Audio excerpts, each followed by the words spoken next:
Alcohol is the product that is produced from the fermentation of sugars, fruits, or grains. Those raw materials contain carbohydrates. However, during the fermentation process, yeast and bacteria react with those sugars and starches and convert them to ethanol, which is the alcohol found in alcoholic beverages. Unlike carbs, ethanol does not spike the fat-storing hormone called insulin. So, does that make alcohol a low-carb or keto-friendly drink? It's a lot to unpack. Here we go. Alcohol is a controversial beverage, and there are certainly some people who should avoid alcohol due to issues they may have with dependency, and heavy drinking has been linked to multiple health problems. If you have health or dependency concerns, abstinence is your best route. And I will be sharing a non-alcoholic alternative that is ideal for low-carb drinkers in this video. But what if you enjoy a casual drink or two? Does alcohol get a green light, or is the answer for you somewhere in between yes and no? Let's start to break this down by looking at the different types of alcoholic beverages. Alcohol is typically split into three categories: beer, wine, and spirits or liquor.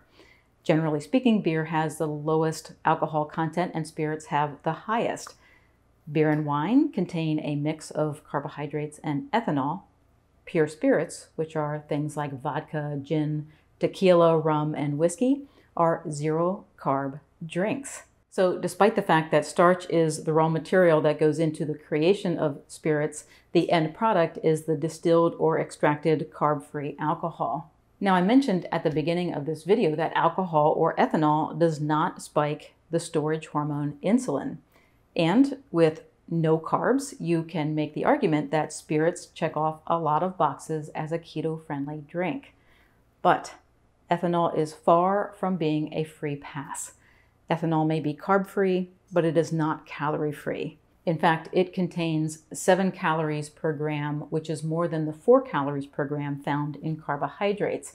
So alcohol provides more energy than carbs, but lacks the vitamins, minerals, and other nutrients that your body needs. On top of that, unlike carbohydrates and fat that can be converted into storable energy, alcohol cannot be stored and utilized later when there is an energy need. Therefore, your body must make the breakdown of alcohol its top priority. In other words, when you drink alcohol, your body metabolizes it before other food nutrients. This brings up the question of what happens when your alcoholic drink also contains carbs, as we see in mixed drinks, wine, and beer. A study published in the Journal of Clinical Investigation performed a test that mimicked having alcohol with refined carbohydrates. When refined carbohydrates are digested, they send sugar in the form of glucose into the bloodstream. In this study, participants were intravenously fed ethanol and glucose. They concluded that ethanol was a preferred fuel, preventing fat and to a lesser degree carbohydrates and protein from being oxidized. It also caused acute insulin resistance, which was compensated for by increased secretion of insulin. These are not things you want if weight loss is your goal. Spirits by themselves are carb-free. However, spirits are often mixed with high-carb mixers. For instance, if you take zero-carb rum and add juice and simple syrup, you now have a tasty daiquiri. However, that mixed drink is full of ethanol and sugar. Beer and wine are similar to mixed drinks in that they contain nutrients other than alcohol that must be broken down. Now, I'm not saying that the best weight loss approach is to drink spirits straight. If that is what you are thinking, you'll want to go back to the part of our discussion on empty calories. However, I do want to give you both sides of the weight loss argument. There is research that is not sponsored by alcohol producers showing that light to moderate drinking reduces the risk of weight gain. One study followed normal weight women for more than 12 years. The analysis found that light to moderate alcohol intake led to smaller weight gain and a lower risk of becoming overweight. A systematic review, which is a type of study that brings together the findings of multiple studies, showed that heavy drinkers may experience weight gain more commonly than light drinkers, but light to moderate drinkers, especially wine drinkers, may receive some protection against weight gain. Just as a side note, the findings leaned more toward wine drinkers because they tend to have a healthier overall dietary pattern, and components of red wine like resveratrol are associated with improved fat metabolism. But the important takeaway from these studies is that light to moderate drinking protected against weight gain, but heavy drinking promoted weight gain. So where is that tipping point between light to moderate and heavy drinking? That is a really great question. The definition of heavy, moderate, and light alcohol intake varies pretty wildly from one source to the next. For instance, on one of the studies that I shared earlier, they defined heavy drinking as 80 drinks or more per month, which is about 2.5 drinks a day.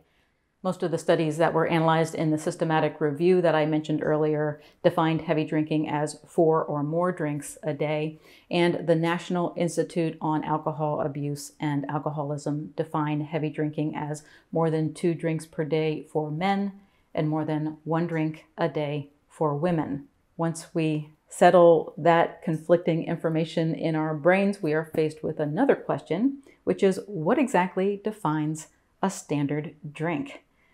Here is a graphic from the NIAAA that shares that in the United States, 1 standard drink contains roughly 14 grams of pure alcohol. That roughly works out to 1 drink equaling either a 12-ounce regular beer, a 5-ounce glass of wine, or a 1.5-ounce shot of distilled spirits. If you think that all feels like a muddled mess, I agree. Here's the thing.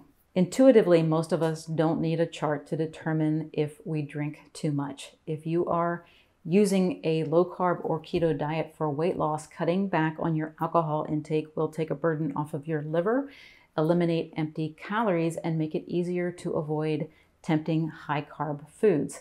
And this is where today's sponsor, LMNT, is very helpful.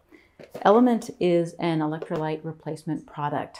Electrolytes like sodium, magnesium, and potassium are essential minerals that your body needs to do countless things, from regulating nerve and muscle action to keeping you hydrated. The consistently low insulin level that results when you follow a low-carb diet or practice intermittent fasting causes your body to excrete electrolytes, so you need to replenish them to feel your best.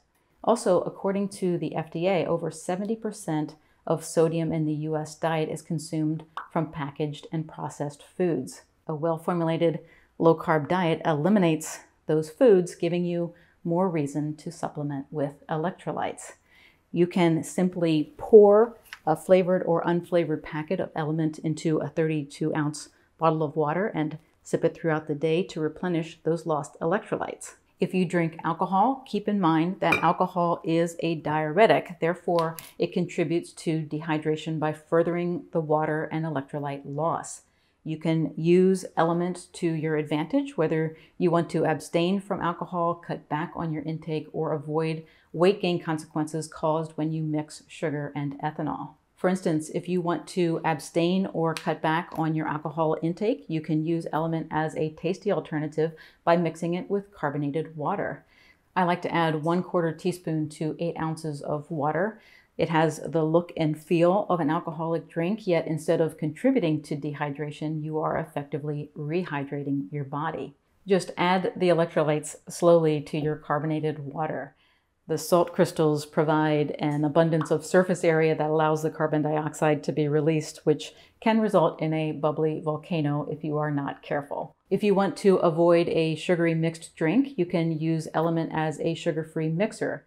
LMNT co-founder Rob Wolf came up with a recipe for an LMNT Margarita that calls for tequila, LMNT Citrus Salt, soda water, and ice.